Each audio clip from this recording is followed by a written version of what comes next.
नमस्कार, स्वागत है आपका RNI न्यूज में। मैं हूं आपके साथ ईशा नेगी। बुलेटिन की शुरुआत करते हैं कृषि कानून के खिलाफ जारी आक्रोश के साथ। इसको लेकर आज लखनऊ में भी जबरदस्त दंगल देखने को मिला। यहां किसानों के समर्थन में पदयात्रा की शुरुआत करने लखनऊ जा रहे समाजवादी पार्टी के मुखिया और पूर्व मुख्यमंत्री अखिलेश यादव को हिरासत में ले लिया गया है। अखिलेश यादव का आरोप है कि उनके कार्यकर्ता प्रदेश के कई जिलों में गिरफ्तारियां दे रहे हैं। उन्होंने कहा कि उन्हें कन्नौज जाने से रोका जा रहा है। आपको बता दें कि प्रशासन ने पहले लखनऊ में उनके घर के बाहर बैरिकेडिंग की थी, जिसके बाद अब अखिलेश पास में ही धरने पर बैठ गए। वही बवाल बढ़ता देख पुलिस ने उन्हें हिरासत में ले लिया। अखिलेश यादव का आरोप है कि प्रशासन ने उनकी गाड़ियों को जब्त कर लिया है। ये भारतीय जनता पार्टी का ये तानाशाही रवैया है। भारतीय जनता पार्टी ने संविधान की धज्जियां उड़ाती है। क्या सरकार जनता पार्टी कोई बहस नहीं चाहती। भारतीय जनता पार्टी एक तरफा फैसले जब किसान नाराज हैं, किसान विरोध कर रहे हैं, तो आखिरकार किसानों की सरकार सुन क्यों नहीं रही। कृषि कानून के खिलाफ समाजवादी पार्टी आक्रामक रुख में है। सपा ने किसानों के भारत बंद का समर्थन किया और उससे पहले प्रदेश के हर जिले में किसान यात्रा निकालने की बात कही थी, जिसके तहत सोमवार को समाजवादी पार्टी के कार्यकर्ताओं ने प्रदेश भर में प्रदर्शन किया। इस दौरान लखनऊ समेत कई शहरों में सपा कार्यकर्ताओं ने जमकर हंगामा किया। कई जगहों पर पुलिस की बैरिकेड तोड़ दी गई।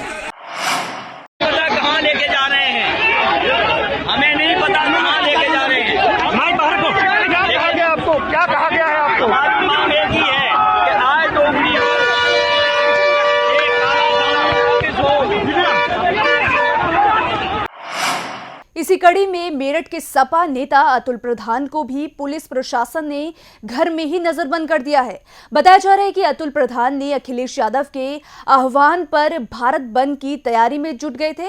बता दें कि भारत बंद के आह्वान के बाद पुलिस ने थाना नौचंदी के शास्त्री नगर में स्थित अतुल प्रधान के घर पर भारी पुलिस बल तैनात कर उन्हें नजरबंद कर दिया है। आपको बता दें कि इस दौरान पुलिस और सपा नेता अतुल प्रधान के बीच नोकझोंक भी हुई। वही बहुजन समाज पार्टी के राष्ट्रीय अध्यक्ष मायावती ने भी कृषि कानूनों का विरोध किया है। उन्होंने कानून के खिलाफ प्रदर्शन कर रहे किसानों का समर्थन किया। इसकी जानकारी देते हुए मायावती ने एक ट्वीट कर लिखा, कृषि से संबंधित 3 नए कानूनों की वापसी को लेकर पूरे देश भर में किसान आंदोलित हैं और उनके संगठनों ने 8 दिसंबर को भारत बंद का ऐलान किया है। बीएसपी उसका समर्थन करती है। साथ ही उन्होंने केंद्र सरकार से किसानों की मांग मानने की भी अपील की है। वही बात करें कोरोना वायरस की, तो यूपी में 24 घंटे में कोरोना संक्रमण के 1950 नए मामले सामने आए, जबकि इस दौरान 24 मरीजों की मौत हुई है। इसके साथ ही राज्य में इस वायरस से मरने वालों की संख्या बढ़कर 7,924 हो गई है। सरकारी आंकड़ों के अनुसार सबसे ज्यादा 5 मरीजों की मौत राजधानी लखनऊ में हुई है। इसके अलावा वाराणसी में और कानपुर एवं अयोध्या में 2-2 मरीजों की मौत हुई है। इसके अलावा नए मरीजों की बात करें तो लखनऊ में 283 नए कोरोना मरीज मिले हैं, जबकि गाजियाबाद में 223, मेरठ में 171, गौतम बुद्ध नगर में 138 और वाराणसी में 108 नए मामले सामने आए हैं। और अब खबर नोएडा से है, जहां कोरोना के बढ़ते मामलों को देखते हुए प्रशासन ने 2 जनवरी तक धारा 144 लागू करने का फैसला लिया है।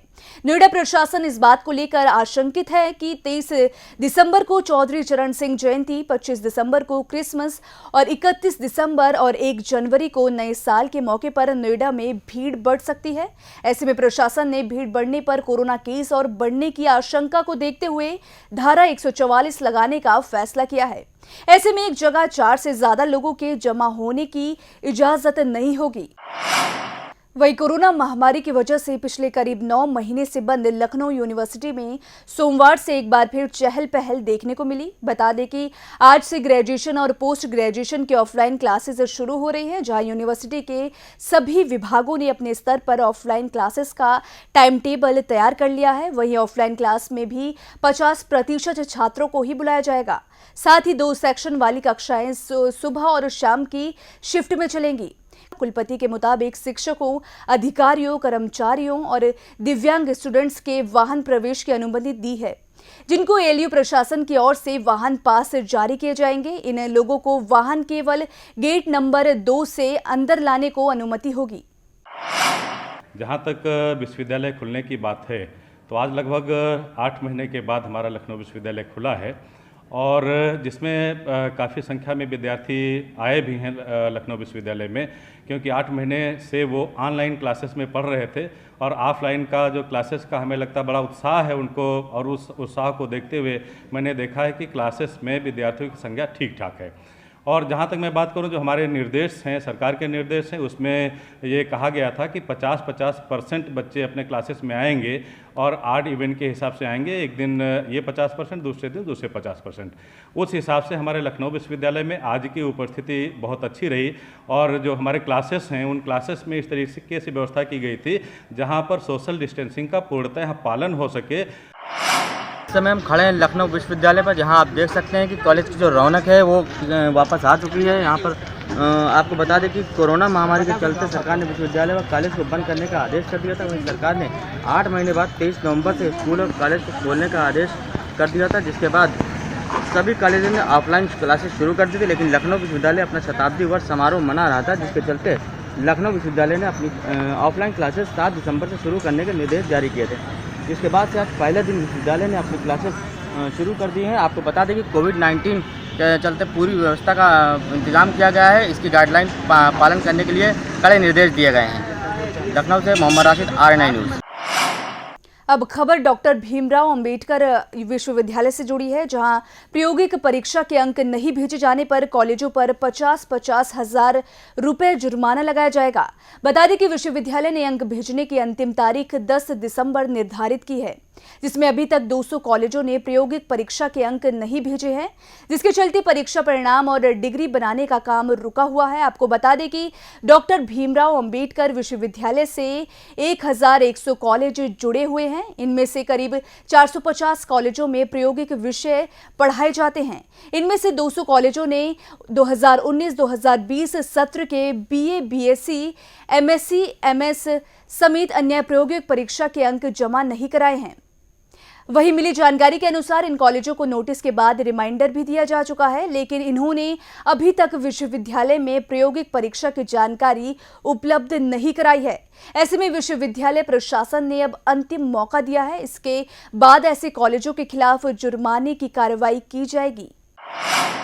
वहीं उत्तर प्रदेश की राजधानी लखनऊ में अखिल भारतीय हिंदू महासभा द्वारा एक कार्यक्रम का आयोजन किया गया। इस कार्यक्रम में अखिल भारतीय हिंदू महासभा ने पार्टी की विधि प्रकोष्ठ के कार्यकारिणी की घोषणा करते हुए निर्वाचित सदस्यों को शपथ दिलाई।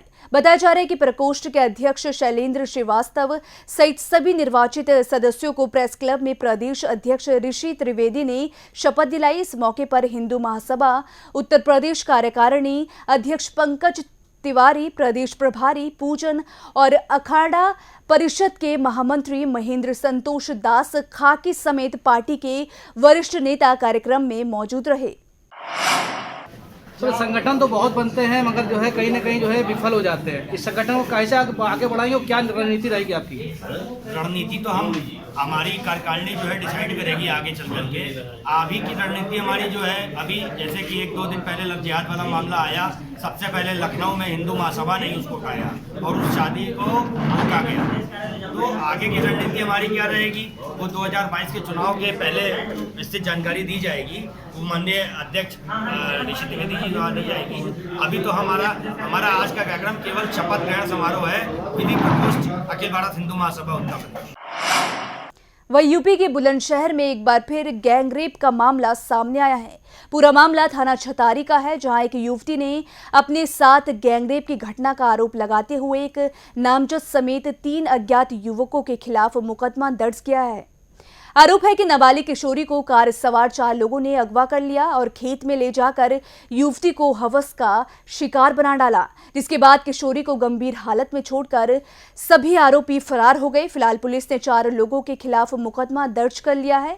वहीं 3 आरोपियों को अरेस्ट कर लिया है, जबकि चौथे आरोपी की तलाश अब भी जारी है। बेटी को 4 लोग गाड़ी में घेर के ले गए बैननगर रोड पे।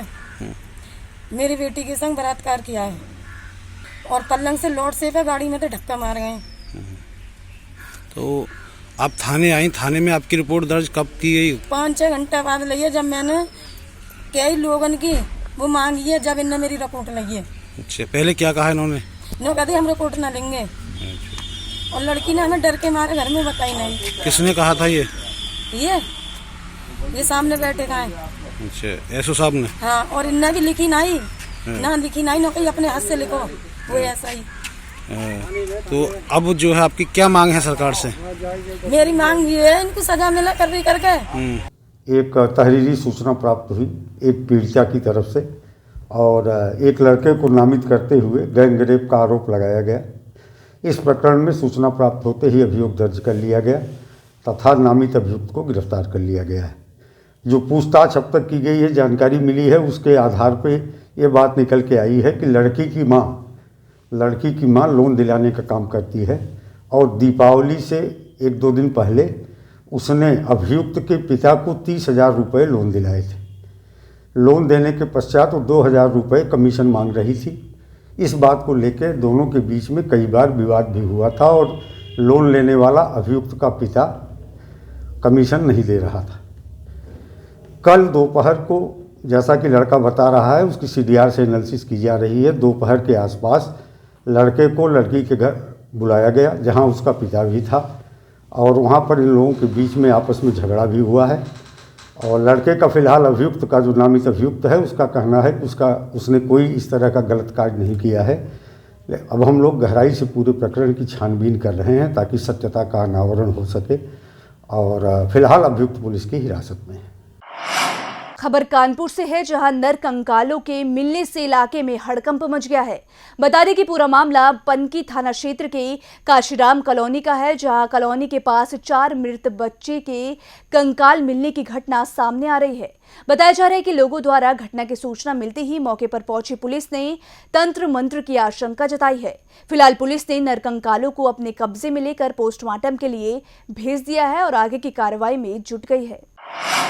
वही बाराबंकी में मार्केट के अंदर खड़ी मारुति वैन में तेज धमाके के साथ आग लगने से इलाके में हड़कंप मच गया।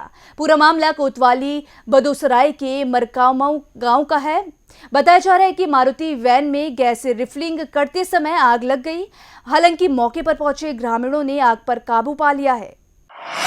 बुलेटिन में मेरे साथ फिलहाल इतना ही। आप बने रहिए RNI न्यूज के साथ।